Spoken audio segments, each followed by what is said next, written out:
We go and bring our community stories and needs and data from the ground and from our local communities to congressional members who maybe aren't hearing them back in our home states. But going to DC and being able to share that is really impactful and just shows our congressional members that these programs and these budget items are more than just a line in a greater budget. These are actually impacting families and communities in their regions.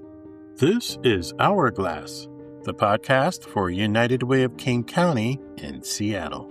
Coming up, UWKC in DC, a two-part series on United Way of King County staff members visiting Washington, D.C. to meet with federal lawmakers from Washington State.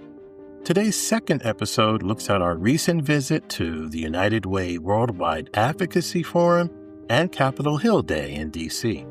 More than 300 United Way leaders from 47 states and Puerto Rico gathered for the Advocacy Forum to share best practices, craft policy strategies, and meet with Senate and Congressional leaders on Capitol Hill to discuss issues such as strengthening food security, investing in housing programs, and creating more access for free tax preparation.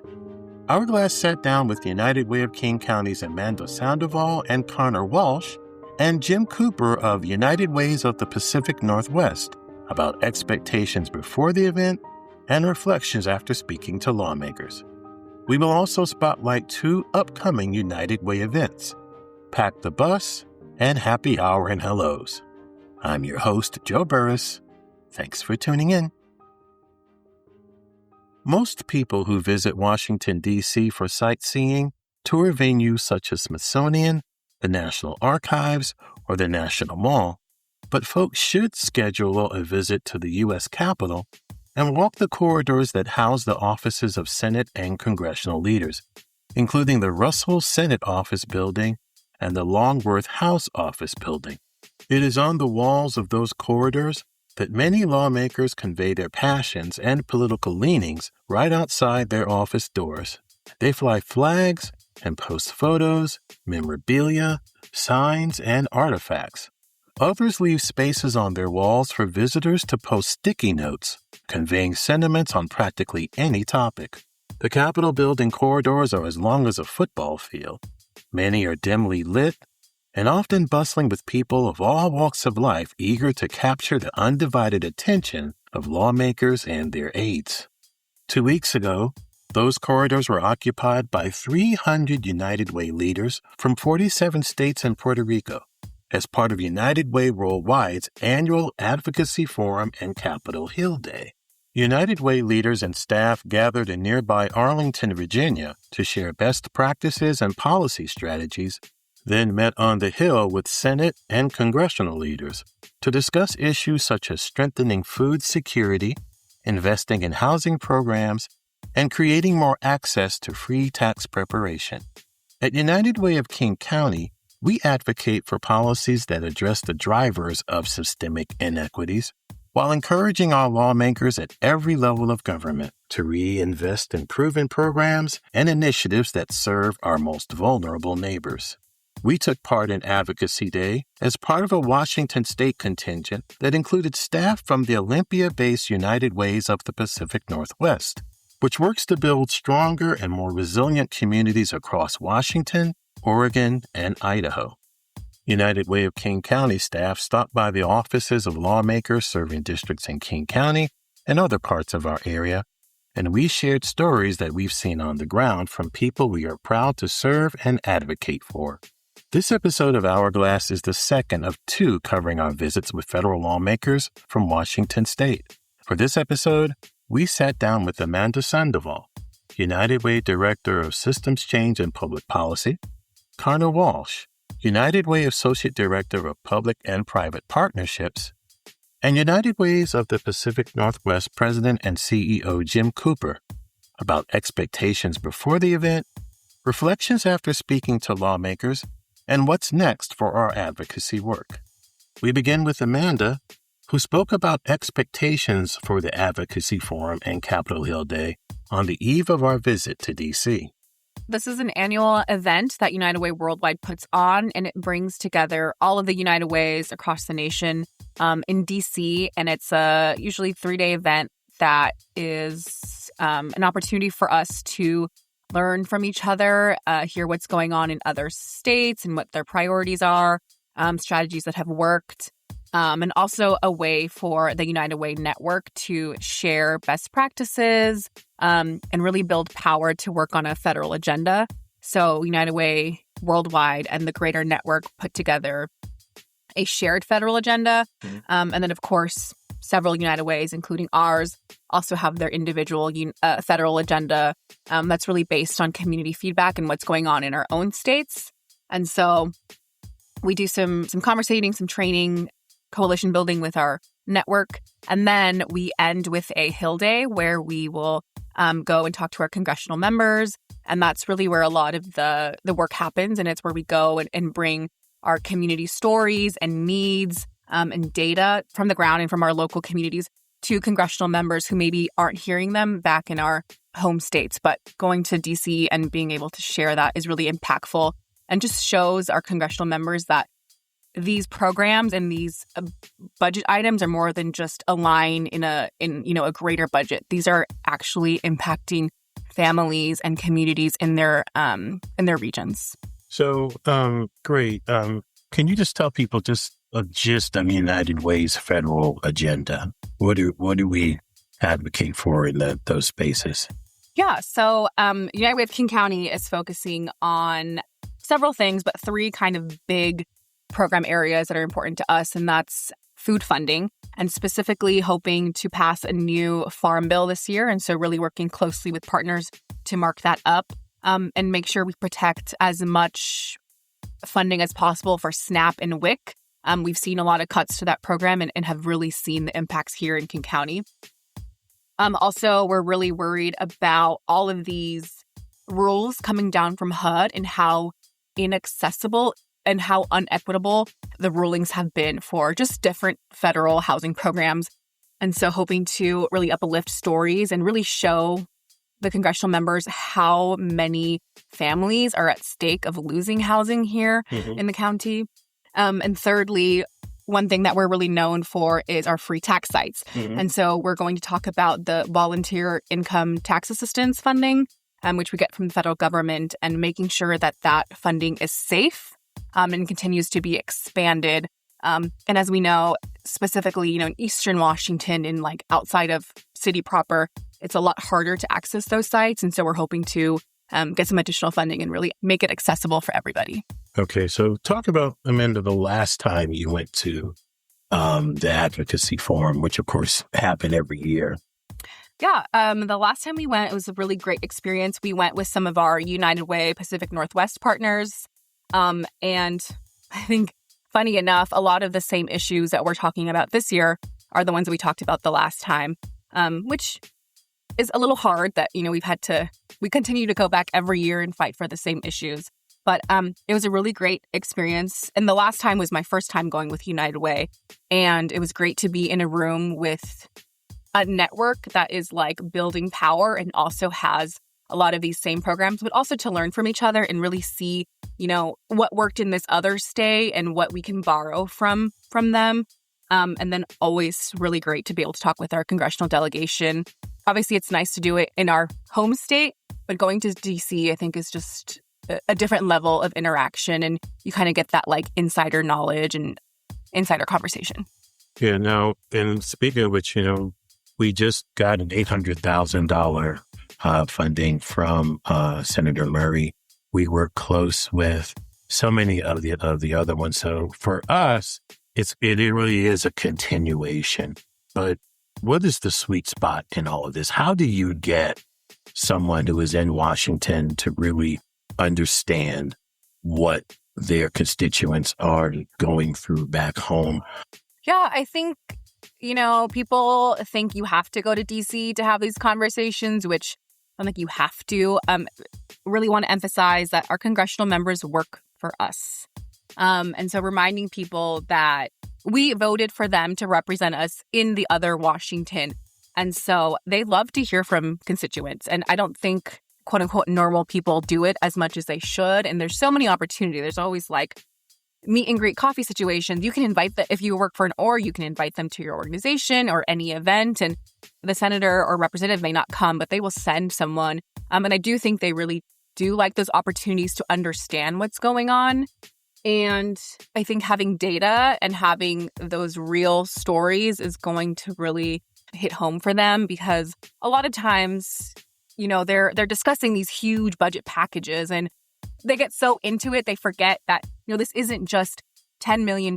This is $10 million to feed constituents in their district, and it's going to impact 150 families. And if they don't get this, it means sending their kids hungry to school. If they don't get this, it means they're not getting that loan to open up the business support.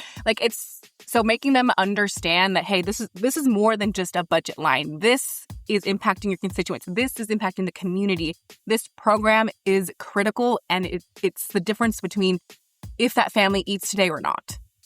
Just prior to our visit to Capitol Hill, Hourglass asked Jim to discuss the common concerns United Way members would bring to their respective Senate and congressional leaders.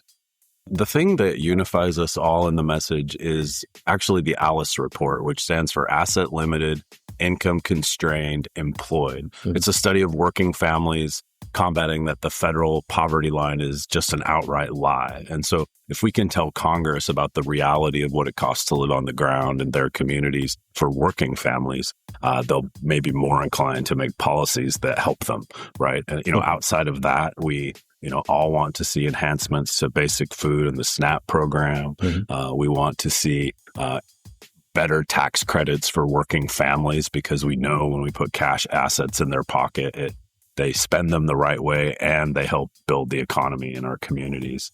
Outside of that, there's people working on the 211 system nationally, right, really wanting to make sure that there's someone on the phone to answer when you're in need, and not just for a medical emergency, but a housing emergency or a food emergency for your family, and trying to get the right resources. And it's really cool to see United Way going in that direction of helping people right where they are.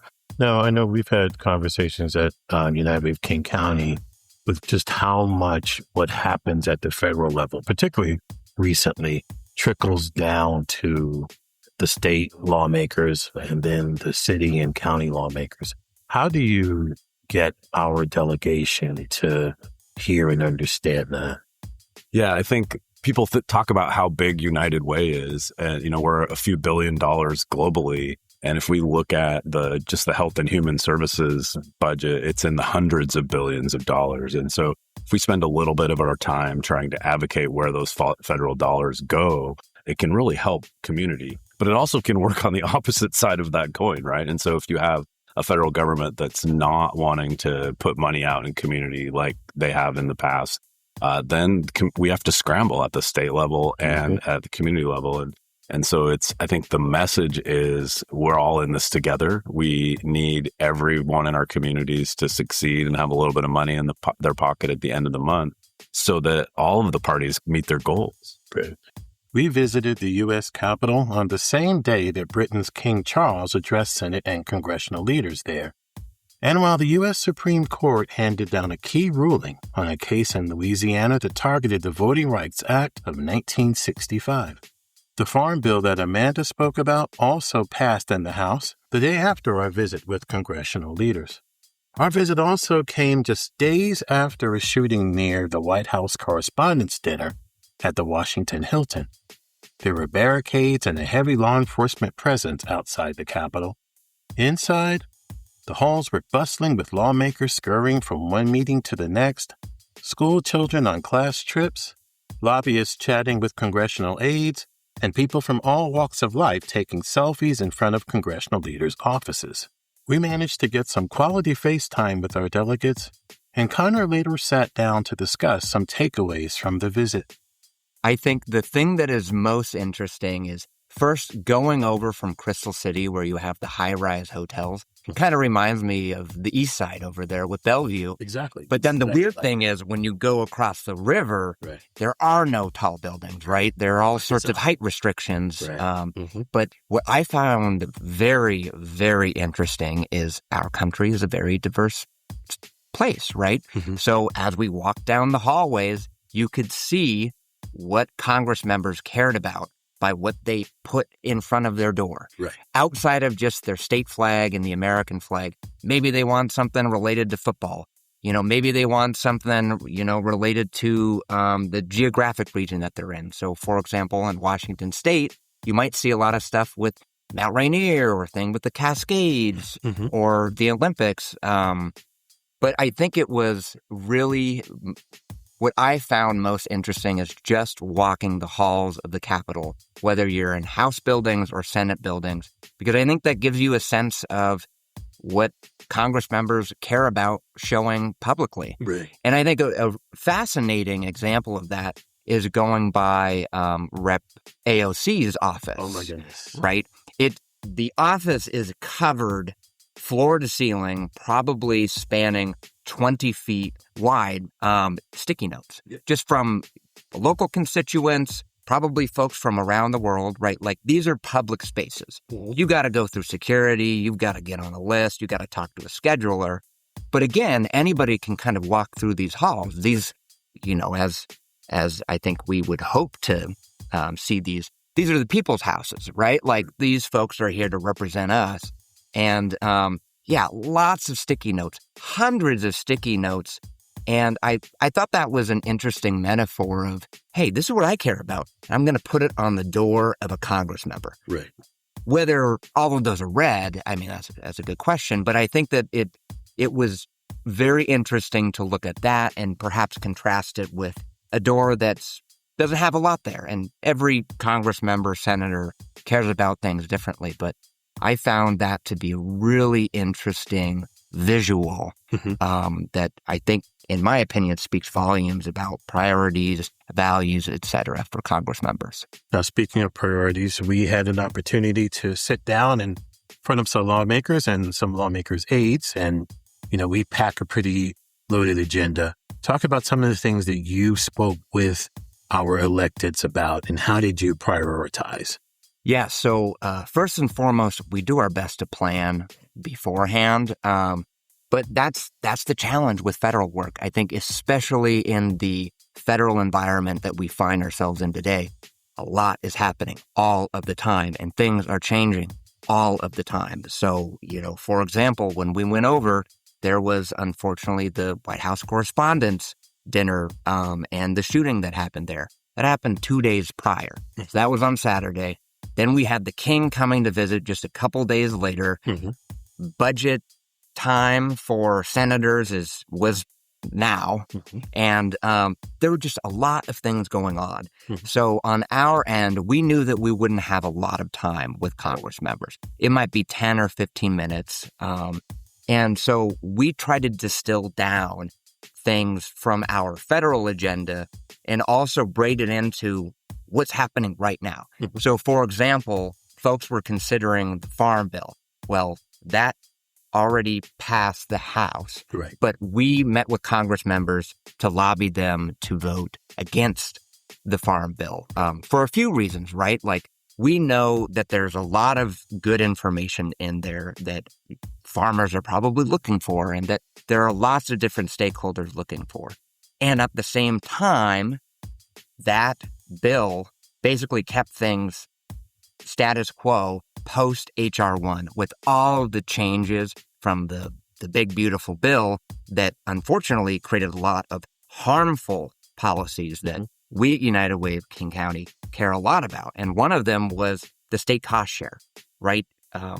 Part of what happened with H.R. 1 related to SNAP and food access, which then rolls up under the Farm Bill, is it will now force state to spend a whole bunch more money on SNAP, right? It shifts the burden to states. And we're not talking about just a few $1 million.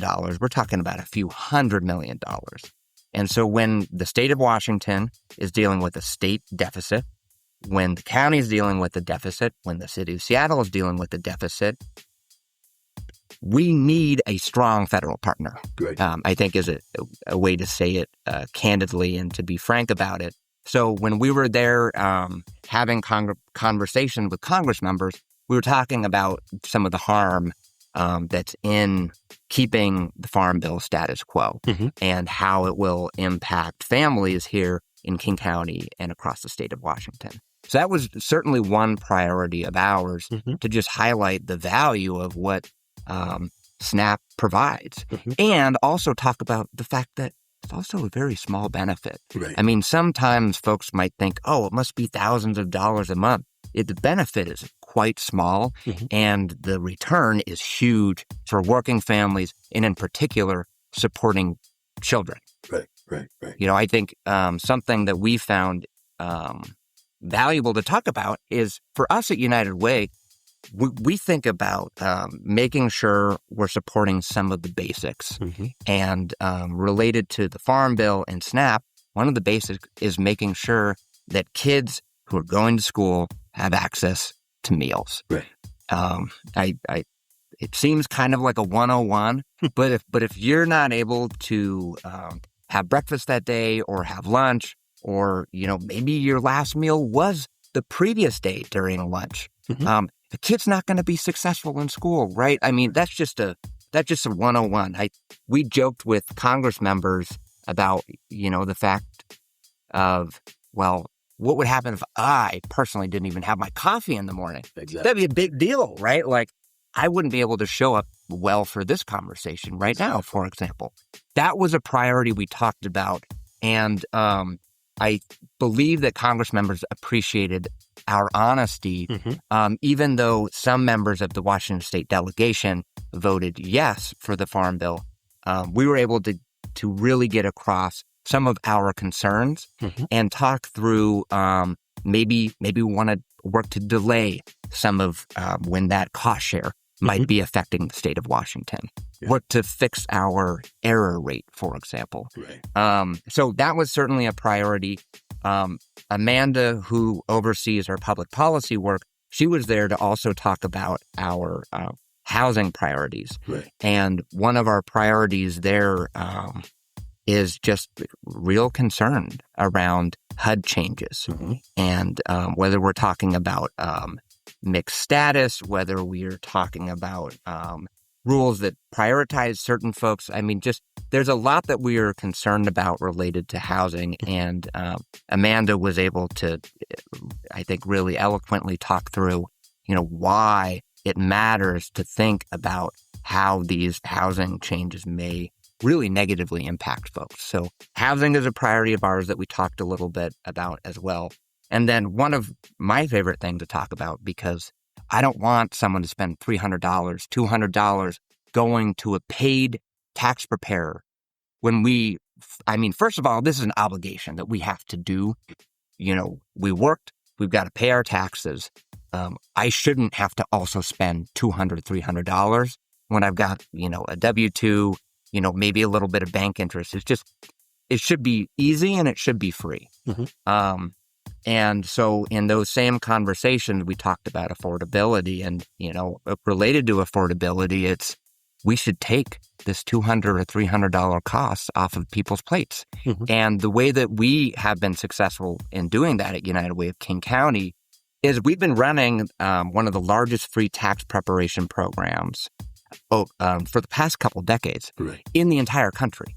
And it's a phenomenal program. Just last tax season, we did over 18,000 returns across the state of Washington. And again, I think it's important to frame the why. The why isn't necessarily that we at United Way of King County really want to do tax filing work. I mean, we want to do that to provide that service. But the reason we care about it is if you're a working class family, you should get back every single penny that you deserve because you're paying into the system, and you will not receive those benefits like the Working Families Tax Credit, which is a benefit across the state of Washington to support working class families and others, and or the Earned Income Tax Credit or Child Tax Credit.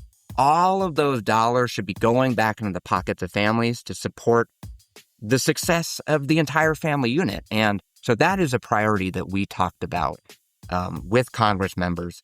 And our specific ask was that the IRS fully funds VITA, which is the free tax preparation program that we've been running for a number of years. And it seems like the Washington delegation is excited about that program. And the magic wand thing that we usually would share is that it would be nice if the IRS could just bring back direct file. Direct file, yes. Yep. Because, I mean, we don't need to have too many, middle people, right? If we can just work directly with the IRS, file for free, that would be wonderful. And members of the Washington State delegation had worked to help that program get to a good place, and then it was cut.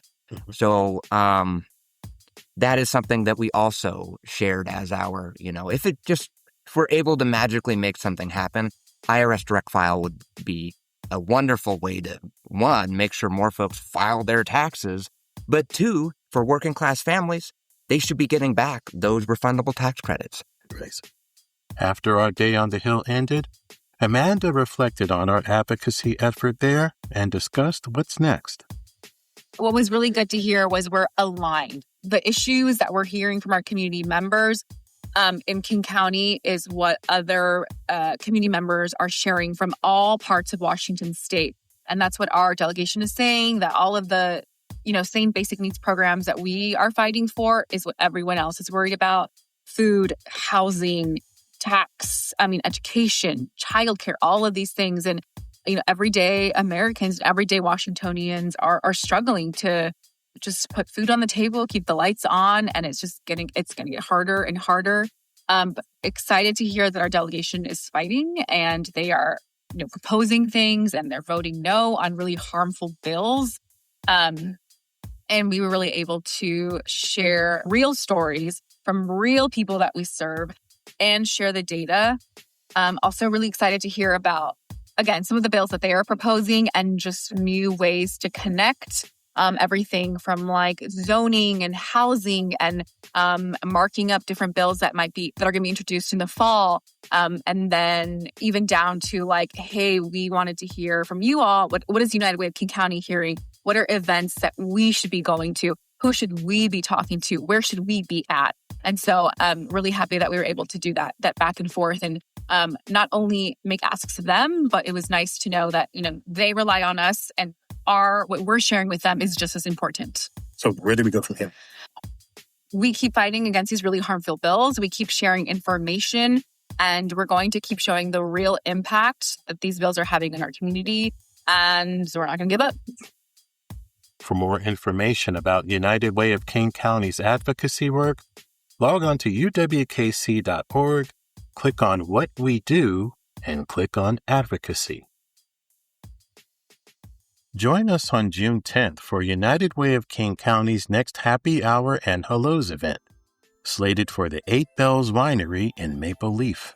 Happy Hour and Hellos is our networking series that allows professionals to mix and mingle over refreshments, learn more about United Way's work in the community, and ways to get involved. The June 10th event will feature food from Indigenous-owned cafe and food truck Off the Res, music and entertainment from Seattle's DJ Listo, speeches from United Way staff, and the silent auction. The event begins at 6 p.m. For more information, log on to uwkc.org/events. Did you know that when school lets out for the summer, many children lose access to meals, supplies, and other items? To help bridge that gap, United Way of King County is partnering with communities and schools of Greater King County to launch Pack the Bus, a new corporate and community volunteer initiative supporting students and families during the summer months. Join us at North Seattle Community College on May 20th as we and volunteers will assemble more than 2,500 summer support kits for students across King County. Support kits will include food, hygiene products, activities, and resources designed to keep students nourished, healthy, and engaged all summer long. For more information, log on to uwkc.org/events. At United Way of King County, we are working side by side with communities to build an equitable future for everyone. Hourglass United Way is a podcast that highlights how we and our partners spend time making a difference in our communities. Our work is made possible by generous donations from people like you. Please send all comments and suggestions about our podcast to hourglass@uwkc.org. Be sure to follow us on Instagram, Facebook, and LinkedIn via @UnitedWayKC. And to learn more about our work or to support United Way, log on to uwkc.org. I'm your host, Joe Burris. Thanks for listening. Until next time.